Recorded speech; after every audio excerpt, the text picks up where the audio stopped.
What's going on, man? Welcome back to the basement.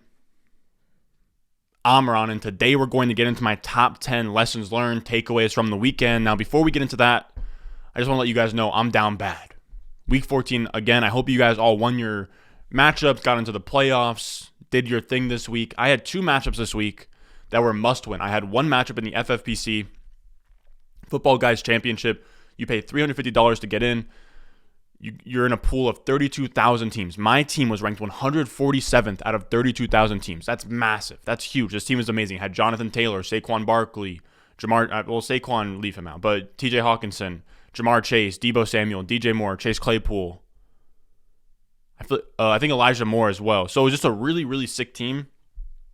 And the way that they do it is it's a tournament, right? So you have your initial league that has their playoffs weeks 13 and week 14. Then you have a tournament from all of the champions. So every team that finished first or second in their league goes into a tournament where all of the first and second place winners face off from weeks 15, 16, 17. So that team's still going to be in that, but to lock in $1,500, I needed to win this week. Jonathan Taylor on my bench. And of course, I run into a team that wasn't even good. He started Dontrell Hilliard, Amon-Ra St. Brown, Taysom Hill at quarterback. Not even a good team. And he had Dalvin Cook, and he had George Kittle in tight end premium. So I got cooked. Even though I scored like 170 points, went off even without Jonathan Taylor on the bench. So just absolutely brutal. So instead of winning $1,500, I win $500. And then in my home league where I filmed the draft party for you guys, I go out there week 14, and I go up against Dalvin Cook. I go up against Dalvin Cook in two must-win matchups, lose both of them. It sucks. Especially considering the fact that Dalvin Cook wasn't even supposed to play until like hours before kickoff. In an alternate universe, Alexander Madison plays. I have Alexander Madison in a ton of places. I don't get steamrolled by Dalvin Cook in two separate spots. Sucks, man. Absolutely sucks. Now, I will say on the total, I have 12 managed redraft teams. I made playoffs in 5 of them, and that's pretty impressive considering considering 9 of my leagues, only the top 4 of the 12 teams make the playoffs, if that makes sense. So 5 out of 12, not bad. Now, with that being said, enough about me. We're going to get into our top 10 takeaways, our top 10 lessons learned. We cover fantasy football just about daily on this channel. So if you're interested in fantasy football, you want to go out there, win your championships, make sure you go down below, subscribe if you're new, and leave a like. Now, with that being said, let's go. Thirsty, trying to choose. I know I'm critical. My nitty bag. Now, for our first lesson learned, this is why I'm even more down bad. I lose 2 must-win matchups against Dalvin Cook, against George Kittle, and just when I was at my absolute lowest, I get hit with something that puts me even lower. Why we are down bad this week, week 14, did not treat us kindly. We lose in 2 matchups, and I learned a very valuable lesson. Our first lesson learned isn't even going to be football related. Now, if you want to skip the nonsense, feel free to skip to the second. I'll have the timestamps down below. But if you're wondering why I'm wearing a hood, why I look like an absolute mess, I learned a very valuable lesson this weekend, and it's do not try and just, unless if you are a trained professional, do not take scissors or razors to your head. You're just not that guy. I thought I was. I'll show you guys the cut. It's looking absolutely rough. This is the shortest I've ever had my hair cut, and this is. I could, go out here and lie to you guys and say, the barber just like fucked up my hair, but this is what happened. I go to a barbershop on Friday. If you guys are wondering, I was supposed to do a live stream on Saturday, and this is why I ended up getting pushed off, because I go on Friday to this guy. He doesn't speak English. Just fine, whatever. Translating between him and this other barber, and he cuts my hair. And it was fine, but it's like wet, and I can't really see. It's tough to sort of figure out if you like the cut at the end of it, if it's like wet and all that stuff, and it's just like it's been a hassle to try and translate and stuff. I get home, shower, next morning. I don't really love the way it looks. It kind of looked like it just wasn't. The hair on top was pretty long, and it came over onto the side, very a lot. So I thought maybe I could just put scissors to it and just cut up so the hair goes from here to here. And in the process of doing that, I cut a nice little chunk out of hair right here. So I look myself in the mirror. I'm like, okay, I have fucked up. So I call another barbershop, go to a different barbershop, because I can't go to the old one and be like, bro, your cut was so bad that I put scissors to my head, tried to fix it myself. Go to a new barbershop. And I'm like, dog, like I have, I couldn't tell that I did this myself. So I was like, it's like I got a boy who, is practicing to be a barber, and, he got the fade real nice, but he fucked up the head. And so this guy spends time on my hair trying to fix it. And then eventually he figures out that there is a hole right here. So you guys can see like the hair is like kind of uneven, but I pretty much had two options. And it's do this, which looks really bad in the short term, but it's enough hair on top that in like 2-3 weeks, it'll be pretty much fine. Or I could have just buzzed off the top, right? I could have buzzed off this, right? I'm trying to get it. So it's like it's just like this, right? And I could have done like almost like a Travis Kelce type like fade where it's, like a buzz cut, like military cut. And I could have done that and it would have looked fine like in the short term. But in the long term, trying to get my hair back to its normal length would have taken forever. It would have had like weird in-between stages where I was trying to grow it out. So I bit the bullet. This is where we're at. It looks absolutely rough, especially from the top because you can really see like where the hole is at. Lesson learned, fellas. Lesson learned. So there's going to be a lot of hoodies, a lot of hats going on. Dude, here's the thing. I don't even look good in hats. Like if I put this hat on, it's literally just an Adidas hat. So that looks weird to begin with. I look like a college scout, but I don't know what it is. If it's like, wearing glasses and a hat is too many accessories. Like I look like, and with the no hair, I look like John Cena. I don't know. I don't look good with it forward. I look kind of decent with it backwards. Could just wear it sideways just for the trolls. But I don't know. I guess I might wear it backwards for the rest of the video. I'm sure that you guys are probably gonna comment and be like, your hair's not even that bad, and then at that point I'll just like let it roam free. At this point, it's just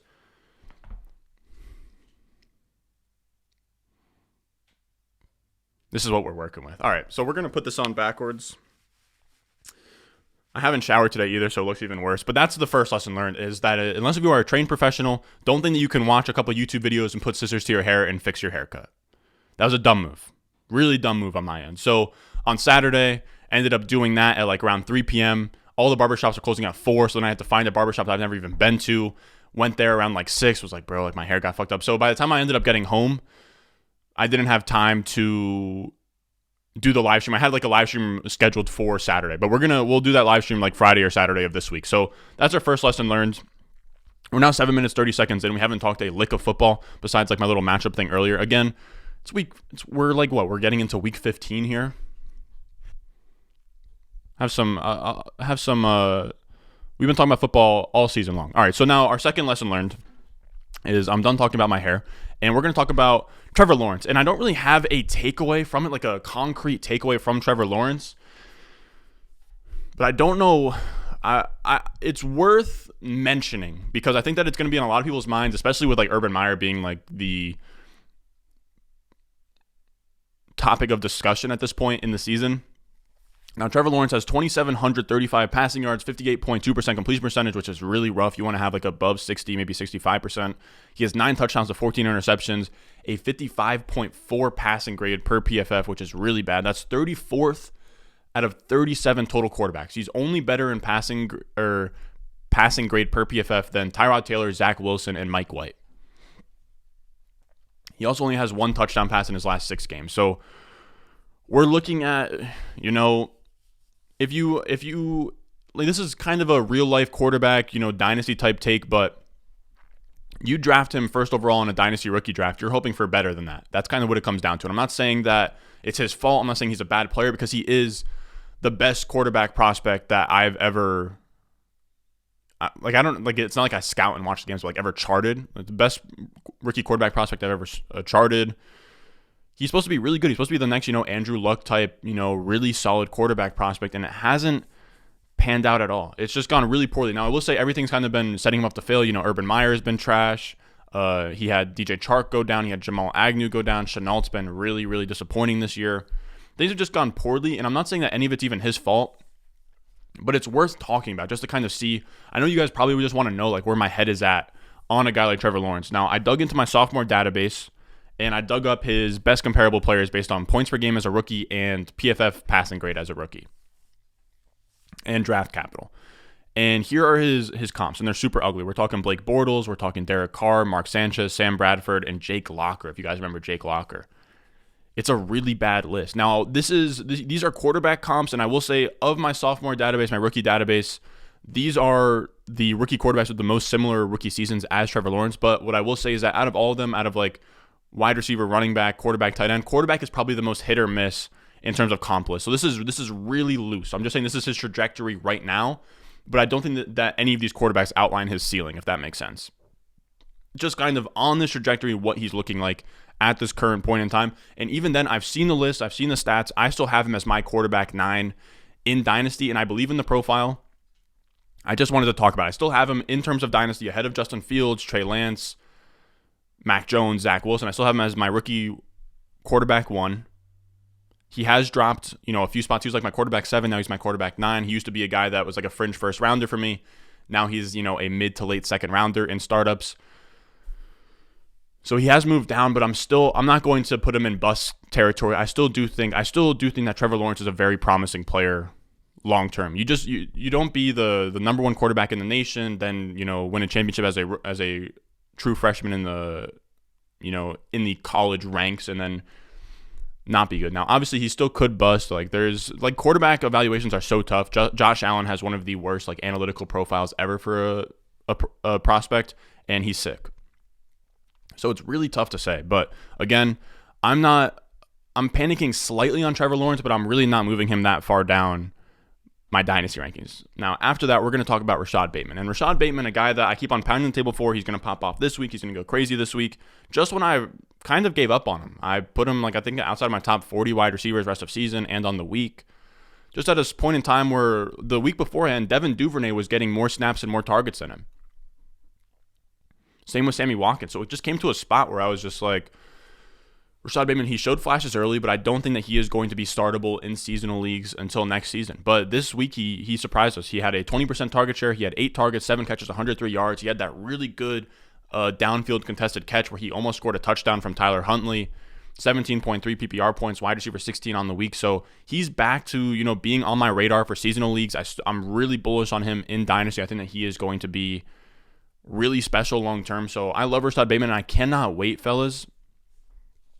I'm praying that he not goes under the radar because everyone's going to love Rashod Bateman. But if we can get, in terms of redraft next year, if we can get a price of, a 5th, 6th rounder, kind of like where Chase Claypool and, Deontay Johnson and T. Higgins and Brandon Ayuk were all going this year. If we can get Rashaad Penny in that same crop of guys, I'll be taking swings on that all offseason. Then at number 4, my 4th takeaway is Rashaad Penny did it for the culture. A guy that, especially if you have been following Dynasty for a while, Rashaad Penny was a really, really strong prospect, man. He was a really strong prospect. I remember that was the first year that I really paid attention to Dynasty fantasy football. That was the draft class with, Saquon and the DJ Moore versus Calvin Ridley arguments in the offseason. That was, remember guys, I'm 20 at this point. So I was 2018, I was 16. I was a sophomore or junior in high school. And that was the draft class that sucked me in, because that was a really strong draft class, especially for running backs. Now, obviously, Darius Geis didn't pan out, but Darius Geis was a really strong prospect, better prospect in my opinion than the guy Javonte Williams, up there with an Akers, Dobbins type prospect. Nick Chubb, really strong prospect. And then even in that class, you had guys like Royce Freeman, who was really strong. You had Ronald Jones. You had Kerryon Johnson. Trying to think who else was in that draft class, but it was a really strong. Sony Michel was in that draft class who went first in the first round. Rashaad Penny, obviously Saquon Barkley, and that 2018 draft class wasn't amazing, or at wide receiver wasn't amazing because you had DJ Moore, Sutton, Calvin Ridley, Christian Kirk. I can't think of who else, but yeah, that was a draft class that I really liked. And Rashaad Penny was a guy that was amazing. He killed the combine, had the requisite size, the speed, monster producer at San Diego State. Now, obviously, San Diego State, okay, whatever, but he led the NCAA in rushing yards in 2017 with 2,248 rushing yards. And it's not even like he did that on insane amount of volume. He had a 7.8 yards per carry on 2,000 plus rushing yards. He's also tied for the most kickoff return touchdowns in a college career. Now, there's a bunch of guys that hold that record. I think Tony Pollard is up there, but it just goes to show the kind of playmaker that Rashaad Penny is with the ball in his hands. He can return kicks. He could catch the ball. He ran for over 2,000 yards in his final season. He was a guy, and then he went in the first round. So he was a similar prospect. I mean, you could put Rashaad Penny, just erase everything he's done since he stepped foot in the league. He is on par as a prospect with guys like Melvin Gordon, Travis Etienne, even Najee Harris. He was drafted in that, pick 20-ish range. Like guys like that, guys that were picked in the first round from like picks 20 to 32, you can group him in with all those guys. So Rashaad Penny, really strong prospect, and he went crazy this week. He led the backfield in snaps and carries. He had 16 carries, 14 routes, 35 snaps. And he had his first 100-yard rushing game since November of 2019. I mean, at this point, people thought, he was melting off the face of the earth. I had some best ball shares of Rashaad Penny. I mean, it's tough now because he's like, we're in year 4 at this point. Rashaad Penny still hasn't been anything, and I don't think that he will be long term. But he has the potential to be a league winner. I'm not going to say that I've never really doubted that the talent wasn't there, because obviously we're not even talking about talent in terms of, being a first round pick, but talent in terms of being like a Ronald Jones, just a guy in the NFL, not a guy that is like a zero in the NFL, like a guy like a Ronald Jones or a Jamal Williams or a Devin Singletary. I think that Rashaad Penny can be in that range of talent. And after going for 16 carries, 137 yards, and 2 touchdowns this week, he was the RB2.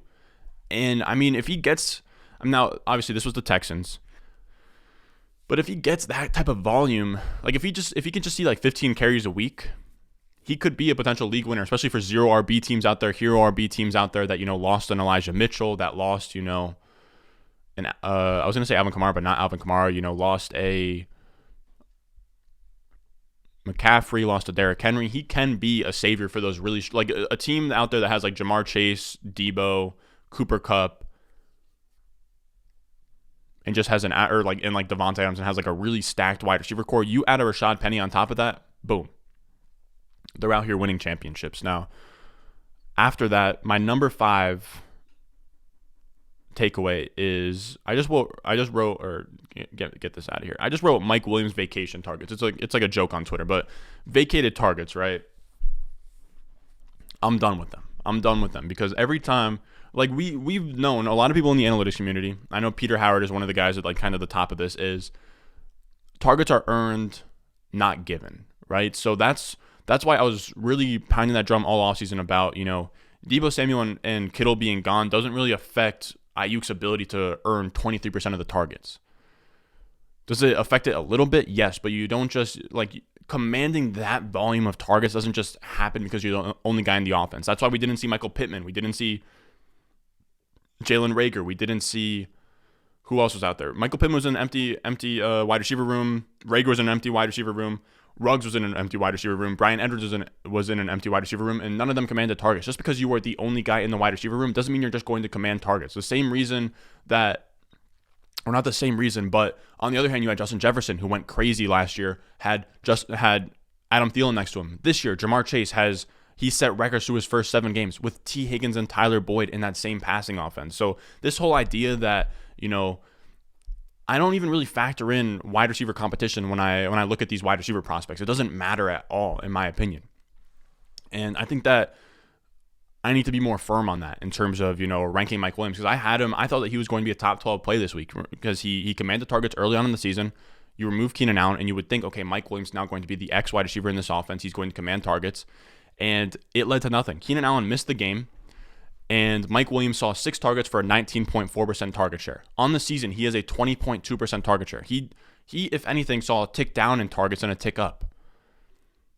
And that's in terms of the market share, not even because the game script was so bad because they were beating up on the Giants. Mike Williams is a fraud. What he did in the beginning of the season is not indicative of his talent. He is not that guy. The guy that we saw through 4-game stretch is just a random 4-game stretch that you see in the NFL. Like Peyton Hillis going crazy in like 2012. Just random things happen in the NFL.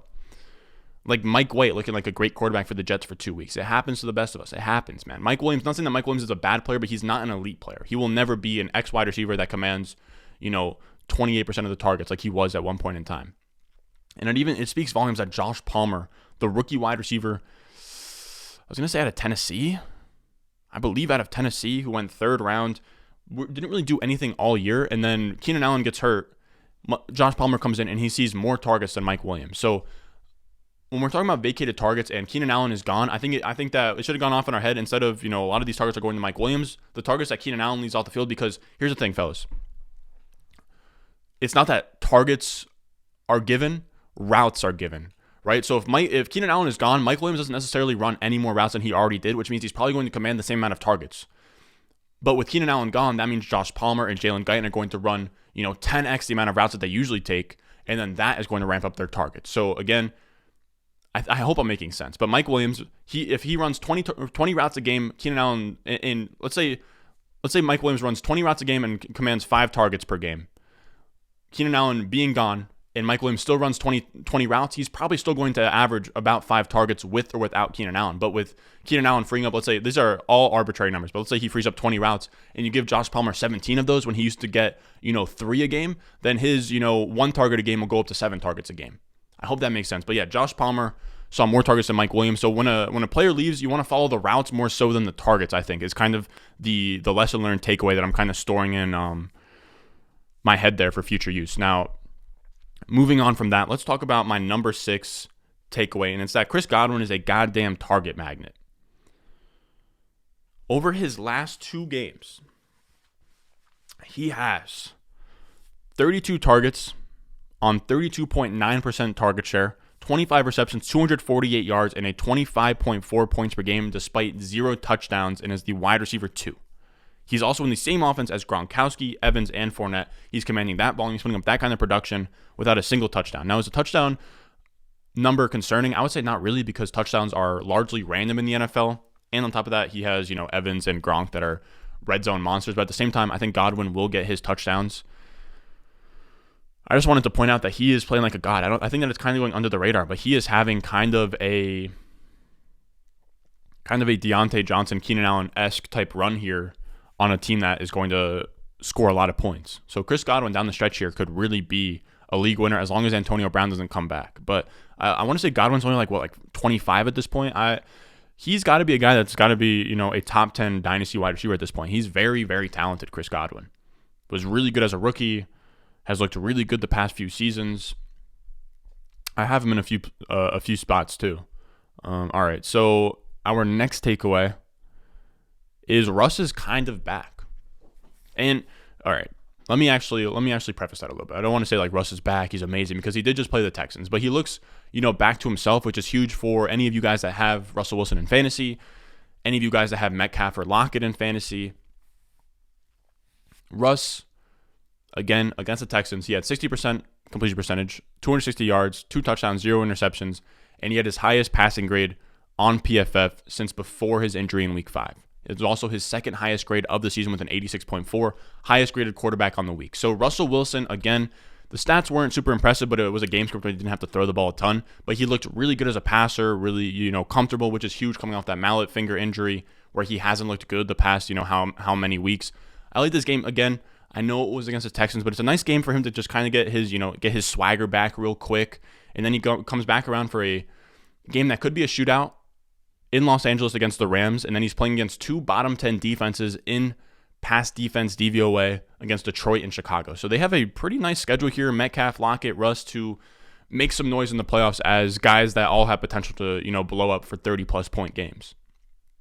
Next up, we have my 8th takeaway, which is Josh Jacobs didn't do a whole lot yesterday, right? He only scored, I think, 10 points, was like outside the top 20 running backs in fantasy.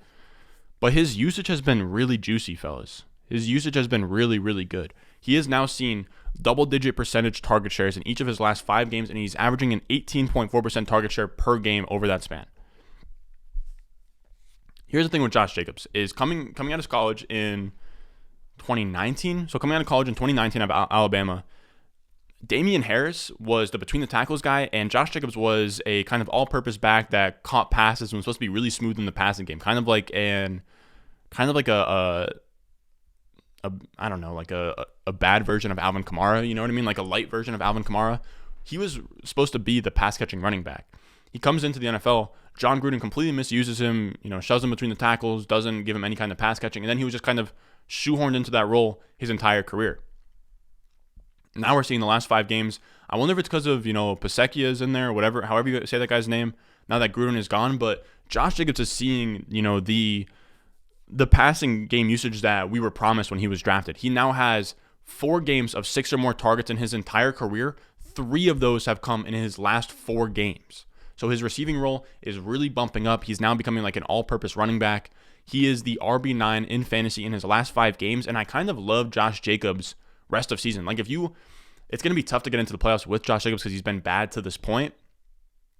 Or not bad, but he just hasn't been, we're not going to look back and like Josh Jacobs is going to be on like championship teams unless if you snuck him in. But if you snuck him in on like a Cooper Kupp, Deebo Samuel team, I like Josh Jacobs as like a top 12 running back rest of season. Now, obviously that's because we have a lot of injuries, but the usage is really, really encouraging for Josh Jacobs. Now, next up, we're going to talk about my good old pal, Denzel Mims. And this one sucks because I liked Denzel Mims coming out of college. Now, I will admit that was before I had a more refined process, right? So like right now, if Denzel Mims came out, I wouldn't be high on him at all. Or not high on him at all, but like second round draft capital, late declare, only really played well in his sophomore year. I wouldn't have been as high on Denzel Mims. I probably would have been, in the same ballpark of Denzel Mims as a Nico Collins, Amon-Ra St. Brown, maybe a little bit higher because day 2 draft capital or like second round draft capital is really, really solid.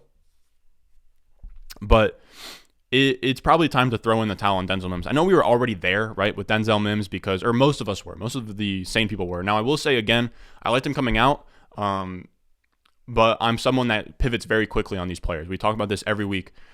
If someone doesn't perform in year 1, I look at year 1 as the biggest indicator of future success. If you don't come out here in year 1 and do anything, then I'm going to pivot off of you. And with Denzel Mims, we had a game this week with no Corey Davis, no Elijah Moore. Denzel Mims had 1 target and was 5th in snaps on the totem pole. He was outsnapped by a guy named DJ Montgomery. I am a Jets fan, and I wasn't even aware this guy was on the team. I knew about Vincent Smith. I knew about Braxton Berrios. I wasn't even aware DJ Montgomery was on the team. And he outsnapped and ran more routes than Denzel Mims. This is a guy, DJ Montgomery, who was undrafted out of Austin, PA, and is 25 years old. He hasn't played a single NFL snap he hasn't caught a single NFL pass until this Sunday, where he outsnapped and ran more routes than Denzel Mims and caught more passes than him. He caught 3 passes, his first 3 catches ever, over Denzel Mims. I think it just speaks volume for how bad Denzel Mims is at this point. I think it's time. It's over for Denzel Mims, and I wanted to highlight it because Drew at DFB Encounter highlighted it on Twitter today. Look, fellas, the Michael Pittman miss was big for me, right? So I said all offseason Michael Pittman's not going to be anything. He's not going to be very good because he didn't look good in year 1. He comes out here, he's looked great. He's like a top 30 wide receiver. I missed on him. Here's the thing.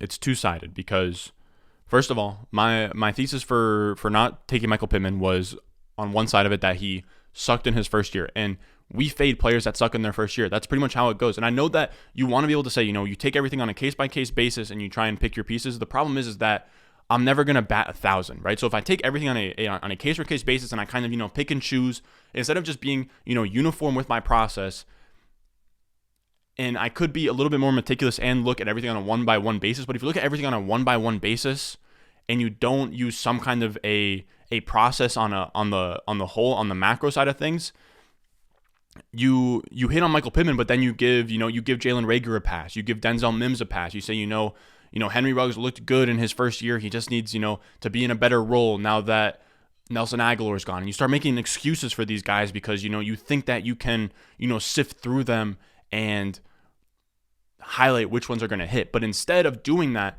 the whole process behind, fading face planners and guys that suck in year 1 is, yes, we get burned on Michael Pittman. Again, not burn. He's not burying us. He's not a guy that you need to win a fantasy championship. He's like a top 30 wide receiver. But we faded everybody that subscribed to the channel, everyone that was watching the videos. We faded Bryan Edwards, Henry Ruggs, Denzel Mims, Jalen Reagor. All of those, face planning wide receivers, we faded all of them. We haven't gotten burned on any of them. And in the process, okay, we miss on Pittman, but we also hit on Bryan Edwards, Ruggs. Again, don't tell me, Ruggs got into his incident. Oh, he was doing nothing before that. Bryan Edwards, Denzel Mims, Jalen Reagor. All those guys, we faded instead of, pumping them up as, year 2 breakouts. These guys are low-key year 2 breakouts. So we hit on the aggregate in terms of face planners. It's just easier to fade all of them instead of trying to, skim through all of them because if you skim through all of them, then maybe you get Pittman, but then maybe you also hitch your wagon to Bryan Edwards, or maybe you miss Pittman anyways and you hitch your wagon to Bryan Edwards and Denzel Mims. There's a lot of different ways that can go.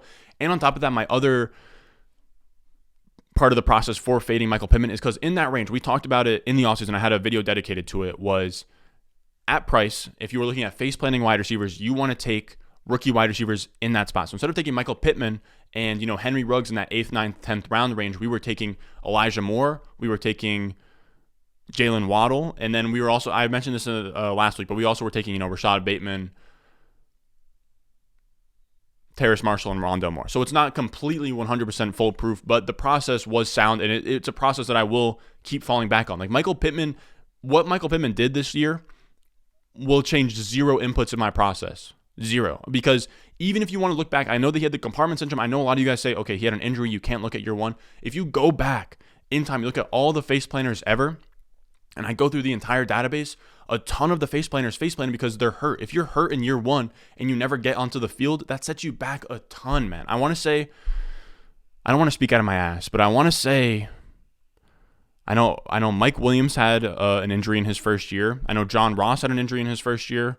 I was going to say maybe N'Keal Harry, guys that just got like Kevin White in his first year. There's a lot of guys out there that get hurt in their first year and you're behind, right? You're behind. I want to say Denzel Mims had an injury his first year. So, and I'm not saying that injuries are death sentences because obviously Rashod Bateman had an injury. Elijah Moore had like his quad injury heading into the season. But if your injury, I can't look at an injury and use that as an excuse as to why you aren't balling out as a rookie.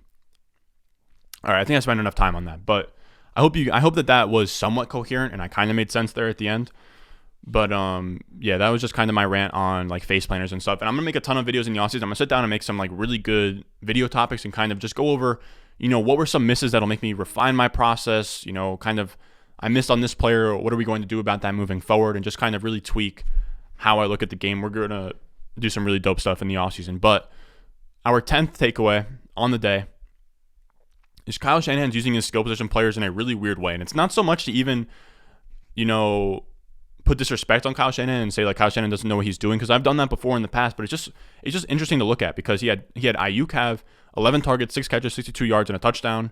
He had Kittle have 15 targets, 13 catches, 151 yards, and a touchdown. So Ayuk and Kittle balled out through the air. And then he decided to use Debo as like a decoy route runner that also had carries, because it's weird to me that if Ayuk runs 7 more routes than Debo Samuel, that he would out-target him 11-1, if that makes sense. Like, why would you run Debo in that many routes and not target him? I mean, like, you could say it's the injury and that he's being used as a decoy because of it, but before that, even before the injury, he was being used in a similar way. And Debo had 8 carries for 37 yards and a touchdown on the ground. And I get it's working. They beat the Bengals. It's just something I wanted to talk about because we said in the offseason there's no way that they're going to have enough, or people said in the offseason there's no way there's going to be enough ball to go around for Kittle, Ayuk, and Debo Samuel to be fantasy relevant. Now, all of them have been fantasy relevant this year, and that's already proven wrong. But Kittle had a 40% target share in each of his last 2 games. You don't need to give your tight end 40% of the targets. Him and Ayuk combined for 70% of the targets this week. So if you just split that 3 ways, plus whatever Debo had, you split that 3 ways, you can get all 3 of your best playmakers on that offense about 23 to 25% of the targets. So it kind of is weird. It's not like there's not enough targets to go around for Debo. It's that he's running routes, he's not getting targeted, and he's being used like a running back on other plays. So like there's nothing actionable to take from that, but it's very weird to me. Just really weird. I mean, oh geez, I'm like bleeding out my nose. I don't know if you guys can see that, but all right. Now I have to go clean up my bloody nose. But yeah, like I said, you guys see anything? I don't know.